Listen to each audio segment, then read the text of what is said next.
অনুরাগে শোয়া ফ্যানদের জন্য বড় খারাপ খবর। এই মুহূর্তে বাংলা টেলিভিশনের সবচেয়ে পুরনো ধারাবাহিক অনুরাগের ছোঁয়া। যদিও ধারাবাহিকটি সদ্য নতুন অধ্যায় নিয়েছে।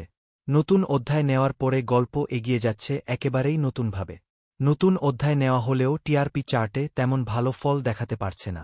এক জায়গায় দাঁড়িয়ে আছে টিআরপি এক জায়গায় দাঁড়িয়ে থাকার কারণ নতুন অধ্যায় নেওয়ার পরে এপিসোড জমজমাট হলেও কোনো প্রোমো কিংবা প্রমোশন করা হচ্ছে না ধারাবাহিকের।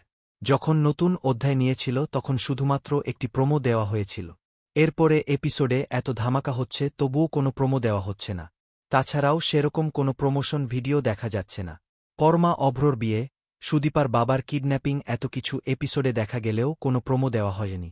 যার কারণে অনেক অনুরাগের সহ ফ্যান বলতেছে এত ধামাকা এপিসোড হচ্ছে তবুও কোনো প্রোমো দেওয়া হচ্ছে না, তাহলে টিআরপি কিভাবে বাড়বে? সামনে আদিত্য সুদীপার বিয়ের ট্রাক আসতে চলেছে, সেটারও এখনও পর্যন্ত কোনো প্রোমো দেওয়া হয়নি, যা দেখে খুবই মন খারাপ করেছে অনুরাগের ছোঁয়া ফ্যানেরা। অনুরাগের ছোঁয়ার কোনো প্রোমো কিংবা প্রমোশন না করায় আপনাদের কি মতামত কমেন্টে জানাবেন। অনুরাগের ছোঁয়ার সকল আপডেট সবার আগে পেতে চ্যানেলটি সাবস্ক্রাইব করে পাশে থাকা বেল আইকনটি বাজিয়ে দিন।